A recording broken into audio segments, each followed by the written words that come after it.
இன்றைக்கி நம்ம எடுக்க போகிற டாபிக் ஜெனித் அப்படிங்கிறவங்க 8th ஸ்டாண்டர்ட் மேக்ஸ் சப்ஜெக்ட்லேருந்து கேட்டிருக்காங்க. Square root of decimal numbers இதை பற்றி எக்ஸ்பிளைன் பண்ணுங்கள் அப்படின்னு சொல்லி கேட்டிருக்காங்க. நமக்கு வந்து first square root of decimal நம்பர்ஸ்க்கு எல்லாத்தோடைய ஸ்கொயர் ரூட் நமக்கு தெரியணும். இதுதான் ஸ்கொயர் ரூட், அதாவது 1ல் இருந்து 10 வரைக்கும் உள்ள ஸ்கொயரை நீங்கள் கண்டிப்பாக இதை மனப்பாடம் பண்ணிக்கணும். நமக்கு ஆக்சுவலாக டேபிள்ஸ் தெரியும், ஸோ இது ஒன்றும் ஒரு பெரிய விஷயம் இல்லை. இது மட்டும் மனப்பாடம் பண்ணிக்கிட்டிங்கன்னா நம்ம இந்த ஸ்கொயர் ரூட் எடுக்கிற சம் ரொம்ப ஈஸியாக எடுத்துக்கலாம். இவங்க வந்து ஸ்பெசிஃபிக்காக டெசிமல் நம்பர்ஸ் பற்றி கேட்டிருக்காங்க. டெசிமல் நம்பர்ஸ் அப்படின்னா இந்த மாதிரி நடுவில் பாயிண்ட் வச்ச நம்பர்ஸை டெசிமல் நம்பர்ஸ்ன்னு சொல்லுவாங்க. இது வந்து இன்டெக்ரல் பார்ட்னு அர்த்தம், இது வந்து டெசிமல் பார்ட்னு அர்த்தம். இப்போ இதோட ஸ்கொயர் ரூட்டை நம்ம கண்டுபிடிக்க போகிறோம். ஃபஸ்ட்டு நம்ம சொல்யூஷன் டு ஃபைண்ட் அப்படின்னு சொல்லி ஸ்கொயர் ரூட் ஆஃப் இந்த மாதிரி எழுதிக்கோங்க. அடுத்து சொல்யூஷன் எழுதி நம்ம இப்போ ஆன்சர்ஸ் கண்டுபிடிக்க போகிறோம். ஃபஸ்ட்டு ஸ்கொயர் ரூட்டில் இருக்கிற டெசிமல் நம்பர்ஸை ரெண்டுத்துக்கும் பார் போட்டுக்கலாம். இந்த மாதிரி 42க்கு ஒரு பார், 25க்கு ஒரு பார். இதுக்கு நம்ம லாங் டிவிஷன் மெத்தட் படி இப்போ ஸ்கொயர் ரூட் கண்டுபிடிக்க போகிறோம். ஃபஸ்ட்டு இந்த 42 அப்படிங்கிறது எது ரெண்டு நம்பருக்கு இல்லை இது வந்து கரெக்டான ஸ்கொயரா அப்படின்னு பார்த்தா கிடையாது. ஏன்னா நமக்கு ஒன்று 36 வரும், இல்லை 49 வரும். இது ரெண்டுத்துக்கும் நடுவில் தான் நமக்கு 42 கிடைக்கும். அப்போ நம்ம என்ன பண்ணுறோன்னா கம்மியான இருக்கிற நம்பர் எடுத்துக்கிறோம் 6. அப்போ இங்கேயும் 6 போட்டுக்கணும், இங்கேயும் 6 போட்டுக்கணும். இப்போ 6 ஆர் 36. நம்ம எப்போவுமே பண்ணுற டிவிஷன் மெத்தட் தான். இப்போ 42ல் 36 போச்சுன்னா பேலன்ஸ் 6. இதில் இந்த ஸ்கொயர் ரூட் கண்டுபிடிக்கிறதுக்கு அடுத்து என்ன ஸ்டெப்னா, இங்கே என்ன நம்பர் எழுதுகிறோமோ அதை இன்ட்டு 2வால் பண்ணி இங்கே எழுதணும். 6 2s are 12. இப்போ அடுத்து நமக்கு என்ன இருக்குது, 5 இருக்குது. இந்த 5 நமக்கு எங்கே இருக்குது, 25ங்கிறது, அது நமக்கு 5 ஸ்கொயர் 25. அப்போ என்ன பண்ணுறோன்னா இங்கே ஒரு 5 போட்டுக்கிறோம். இங்கே என்ன நம்பர் எழுதுகிறோமோ அதே தான் இங்கேயும் எழுதணும், அதுதான் இதோடைய ரூல். அப்போ இங்கே ஒரு 5 போட்டுக்கிறோம். இப்போ 5 5s are 25. அப்போ நமக்கு 625. இந்த 125-ஐ 5ஓட மல்டிப்ளை பண்ணால் 625. அப்போ நமக்கு ஆன்சர் 0 கிடச்சிருச்சு. ஸோ இப்போ நீங்கள் கேட்ட இந்த 42.25 அப்படிங்கிறதுக்கு ஸ்கொயர் ரூட் பண்ணால் நமக்கு கிடைக்கிற ஆன்சர் 6.5. திருப்பி சொல்கிறேன், 42.25. நமக்கு 42ங்கிறது 36 49க்கு இன்பிட்வீனில் வரும். ஸோ நம்ம ஸ்மாலராக இருக்கிறத எடுத்துக்கிறோம். 6 ஸ்கொயர் 6. இங்கே என்ன நம்பர் எழுதுகிறோமோ அதே தான் இங்கேயும் எழுதணும். 6 6 ஆர் 36. 42ல் 36 போச்சுன்னா நமக்கு ரிமைனிங் 6. இங்கே பேலன்ஸ் இருக்கிற 25 எடுத்து அப்படியே எழுதிக்கிறோம். இங்கே என்ன நம்பர் எழுதுகிறோமோ அதை இன்ட்டு 2வால் பண்ணி இங்கே எழுதணும். 6 2s are 12. நெக்ஸ்ட்டு இங்கே இருக்கிறது நமக்கு 25. நமக்கு 25 எதோட ஸ்கொயர்னா 5ஓட ஸ்கொயர். அப்போ 5 அதே ரூல் தான், இங்கே என்ன நம்பர் எழுதுகிறோமோ அதே தான் இங்கேயும் எழுதணும். இப்போ 5 5s are 25. இப்போ இதை நீங்கள் இதோட மல்டிப்ளை பண்ணி பார்த்தீங்கன்னா 5 5s are 25 5. 5 2s are 10 + 2 12. 2 balance 1. 1 5s are 5 6.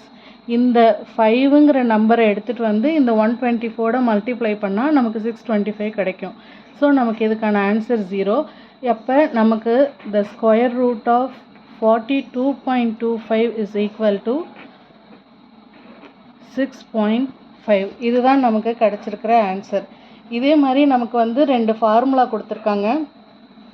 First one வந்து ஸ்கொயர் ரூட்குள்ளே ஏபி அப்படின்னு 2 நம்பர் இருந்தால் அதை நம்ம இந்த மாதிரி பிரித்து எழுதிக்கலாம்.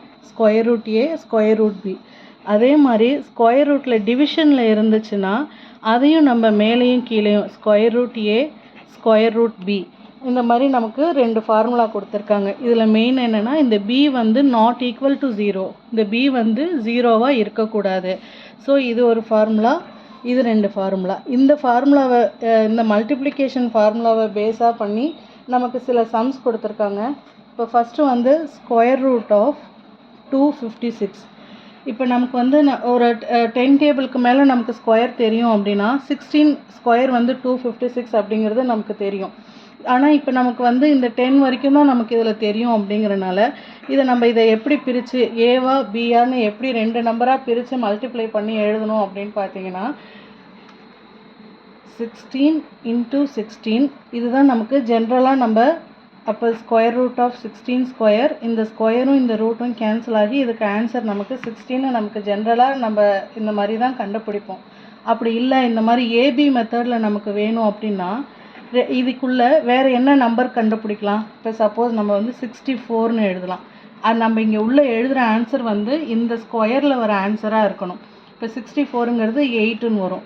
64 × 4ன்னு போட்டிங்கன்னா நமக்கு ஆன்சர் 256 கிடைக்கும். இப்போ இதை வந்து square root of 64 × square root of 4.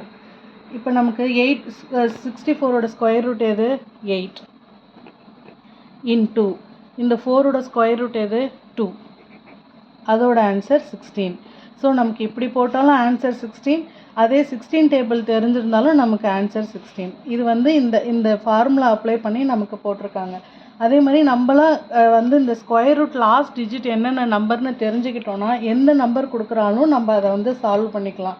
81 அப்படின்னா 9, 144 இப்போ சப்போஸ் 144ங்கிறது 12ஓட ஸ்கொயர் 144ன்னு நமக்கு தெரியும். ஆனால் நம்ம இதை 10க்குள்ளே இந்த ஃபார்முலாவில் யூஸ் பண்ணி போடணும்னு நினச்சோன்னா அடுத்து வேறு ஏதாவது மல்டிப்ளை ஆகும், நம்மளாக தான் செக் பண்ணிக்கணும், அது நம்ம தான் கண்டுபிடிக்கணும். அது ரெண்டுமே ஸ்கொயர் நம்பர்ஸாக இருக்கணும். 9 × 16. அப்போ square root of 9 square root of 16. Square root of 9னா நமக்கு எது ஸ்கொயர் ரூட் ஆஃப் 9? 3.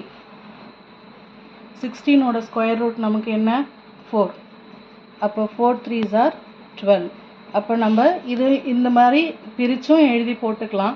நமக்கு 10க்கு மேலே ஸ்கொயர் ரூட் தெரியுது அப்படின்னா டைரெக்டாக போட்டுக்கலாம். பட் நமக்கு இங்கே இருக்கிறது வந்து 10க்குள்ளே இருக்கிற வரைக்கும் தான் படிக்க சொல்லியிருக்காங்கங்கிறனால நம்மளை இந்த மாதிரி இந்த ஃபார்முலா யூஸ் பண்ணி பிரித்து சொல்லியிருக்காங்க. So that's all for the class. புரியும்னு நினைக்கிறேன். உங்களுக்கு புரியலனாலும் திருப்பி கேளுங்க. டவுட்டாக இருந்தாலும் எனக்கு கமெண்ட் செக்ஷனில் கமெண்ட் பண்ணுங்கள். உங்களோட ஃப்ரெண்ட்ஸுக்கு இதை ஃபார்வர்ட் பண்ணுங்கள். அவங்களுக்கும் எந்த டவுட்னாலும் கேட்க சொல்லுங்கள். எல்லோரும் சேனலை சப்ஸ்கிரைப் பண்ணி ஷேர் பண்ணுங்கள். தேங்க்யூ.